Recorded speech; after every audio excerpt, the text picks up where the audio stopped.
Hello and welcome back to the Dune Minute Podcast, your place to deep dive minute by minute into the cinematic adaptations of Frank Herbert's Dune. I'm one of your hosts, Zach. And I'm John. All right, John. Well, we continue with minute 19 of the movie. This minute begins with a tender moment between friends and ends with an aggressive moment between family. So we finish up the So, I mean, it's not wrong. It's just such a way to frame it. We finish up with some ominous music in the sparring room as Gurney ends his conversation, or his speech at Paul. His yelling at Paul. Yeah. And then we transition right over to the planet's Gady Prime. The hardest of cuts. The hardest of cuts. And we're looking at a really wide shot of a big pimple building. I don't know if you had that in your notes or not, but yeah, I was like the Blackhead building. So I got a lot of notes about Gady Prime. All right, go for it. It is the complete opposite of Caladan. Sure. If Caladan is all about humanity adapting to nature and living with nature, not necessarily in perfect harmony, but like we talked about with the shot of the Atreides castle looking more like a villa that's kind of like carved into the land, but not necessarily leveling everything. Right. Gady Prime is basically just a factory planet. Yeah, industrial city. Yeah, you city planet. You have strange buildings. Like there's one off on the left hand side when we first see Gady Prime, where it looks like just a ball of spikes. Yeah, I noticed that. I was like, what's that doing over there? It's like if you made a building out of a curled up hedgehog almost. Yes. I thought it was like a sea anemone. Just over there. Or like a sea urchin. A sea urchin, yeah, that's what I meant. Yeah. But yes, you do have the giant pimple looking building in the front. And we see a small ship kind of descending into the top of it. Yep. We get another cut scene from the underside of these really cool looking spirally doors. Yeah, aperture doors. Yeah. Apertures. And the ship is kind of descending down into it, and then we see our boy Rabin from a rear shot walking very intensely through hallways and doors that are opening just in time for him to walk through. Either he's very lucky or he's done this a number of times where he knows the exact timing and stuff like that. Yeah. Do you ever do that? Do you ever walk through those automatic doors and just try to not have to pause at the grocery store and stuff? Yeah, not have to pause for the door. Yeah, I do that. Yeah. Maybe that's just his way of having fun. I don't think there's a lot of other ways to really have fun in Gady Prime. Probably not. So. But yeah, so Gady Prime is industrialized to hell. It is not natural at all at this point. Absolutely not. And the sky is black. Yes, which we do not. I think it's just evoking nighttime. Yeah. In this scene, we learn later some different things about the planet, but that's a long way away. That is Dune Part 2. Yeah. So for all intents and purposes, it looks like it's nighttime right now. Yes, and we, so looking at Gady Prime, we understand why the Harkonnens that we see at the very beginning of the movie are, first of all, pale as hell. But secondly, why they have that kind of bug-like aesthetic to all of their armor and their it fits. Yeah. It fits right in with the planet. We see Rabin walking intensely through this hallway, and then we see Marcellus Wallace and the boys, his Gimp boys, taking a quick bow to Rabin as he walks in, with a large overhead shot of the room with this white gaseous platform in the middle of it. Yep. And then we cut to someone who I really enjoy as a character. He's a real piece of shit. Yeah. But he's a good character. Piter de Vries. Piter de Vries. Yep. So Piter is the mentat for the Harkonnens, and we get to see that. I mean, it's a show don't tell, because the first time we see him, he's doing that same thing that Through Fear eyes rolled back in his head. Yeah, the same thing that Through Fear did when he was calculating how much the ceremony visit was going to cost. So we see Piter doing that same, like, eyes rolling back. He's got the mark on his lips as well. Yep. So he is the Mentat for the Harkonnens. Just a little bit of a backstory on Piter. So he was born on the planet Guandali, and the encyclopedia describes it as kind of a backwater planet, away from major space travel routes. According to everything that they know, he was loved by his parents. His mother doted on him, but through various reasons, the family ran into financial troubles and had to sell young Piter to the Tleilaxu, which is a name that I don't think I've mentioned so far in recording this, but we will talk about a lot more going forward. Basically, they are people who create whatever technology, or some of the people that create whatever technology that we see in the Dune universe. They are also responsible for creating the Twisted Mentats. Okay. So far in the movie, we've met two Mentats. We've met Thufir Hawat. Yep. And we've met Piter de Vries. They are not products of the same schooling. I was gonna ask, because they're different. So they're very clearly the same in their capabilities. For the most part. Piter isn't as good at what he is as Thufir is, because I think we talked about how even the Emperor was impressed with Thufir's Mentat abilities and stuff like that. Yeah. But I did notice, and I was going to ask too, like, it doesn't seem that there's a standard garb or robe or anything that the Mentats themselves wear. No, not that I know of, anyways. Whereas, whenever you see Bene Gesserit, they're always in black, they're always hooded, they're always veiled. Yeah, kind of thing. So, yeah, I think it's just you get the tattoo on the lips, and then the freaky thing their eyes do whenever they think real hard. But I don't think there's any kind of standard uniform for a Mentat. Are they thinking or are they napping? I think they're thinking real hard. But yeah, so Piter is described as a twisted Mentat. Yep. Which is basically, it's like a knockoff version of the Mentats, except the thing that, and some people would consider this a advantage, depending on who you ask. They have had their humanity basically stripped away from them. Okay. So they show very little empathy, very little just connections to humans. They're very good at killing people. So if Thufir is one thing, Piter is the opposite of that. Gotcha. So equally skilled, but just opposite in kind of the compassion and the way that they approach different things. Thufir would look at battle plans, but still also consider civilians that might be affected by those. Whereas Piter is just fuck it, dude. Kill them all. Yeah. Yep. All He's specifically mentioned, Piter is specifically mentioned in the encyclopedia a few times.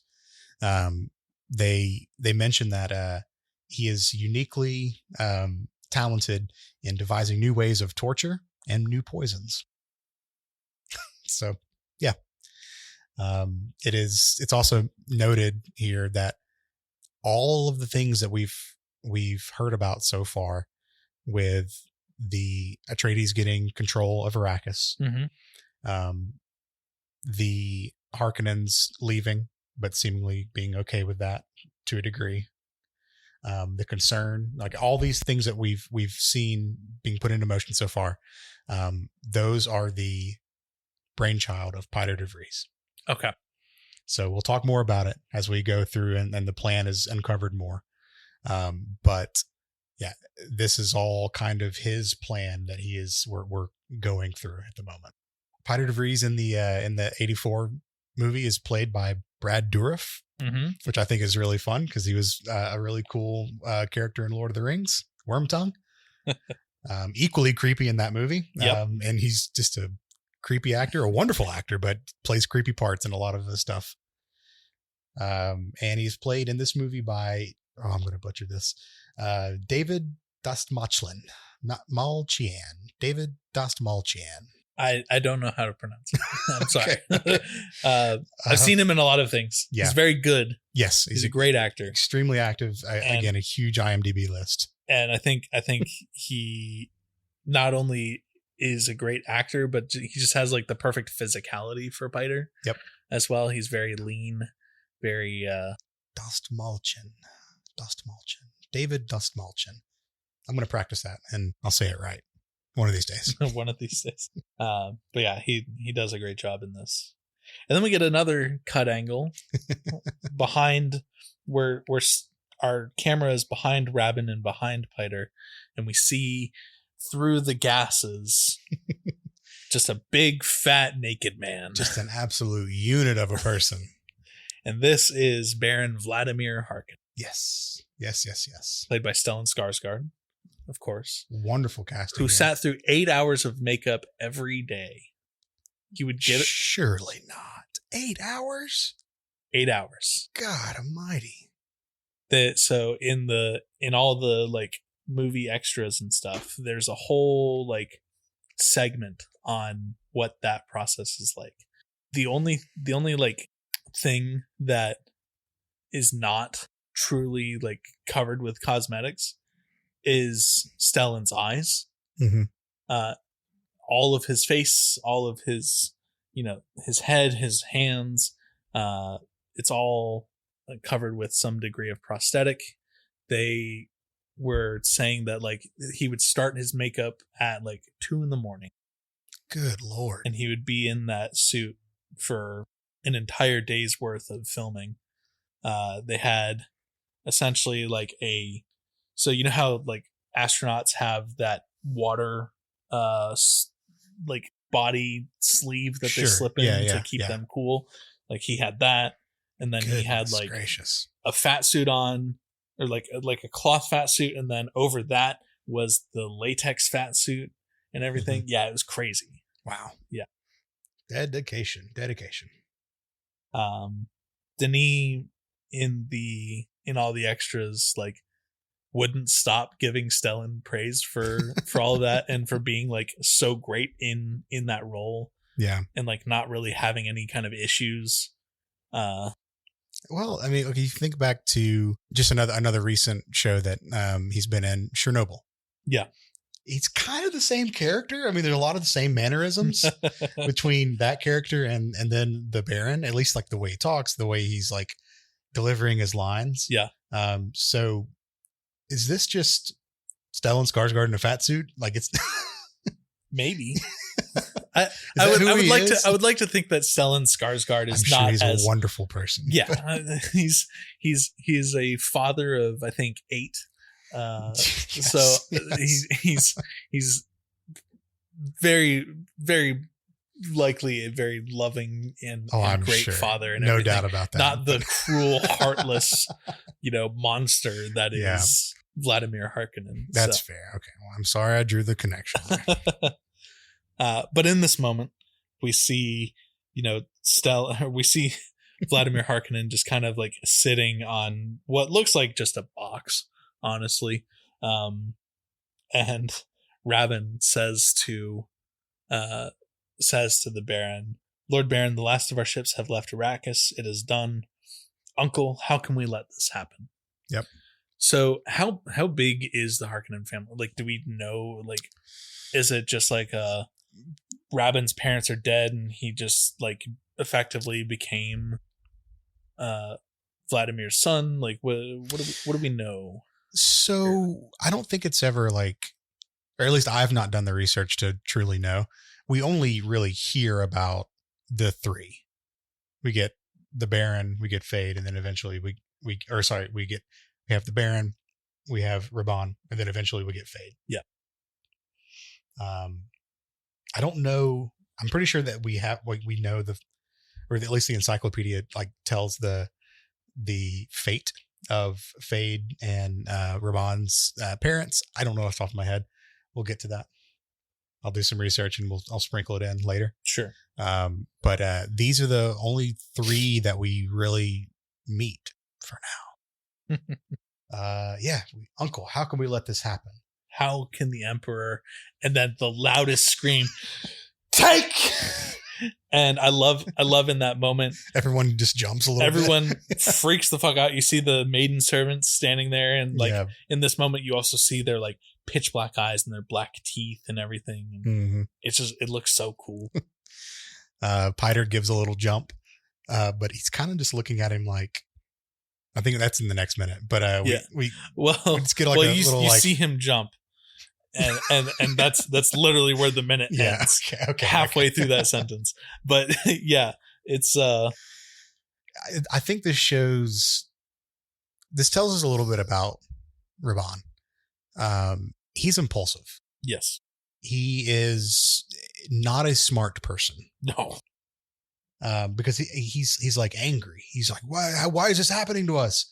In kind of the same way that Paul was like, what the hell is going on? Like, why are we doing this? And people explained it to him, but he was approaching it a lot more inquisitively. Raban is just like, fuck, why is this? He's so impulsive. He doesn't seem like he's a very intelligent person.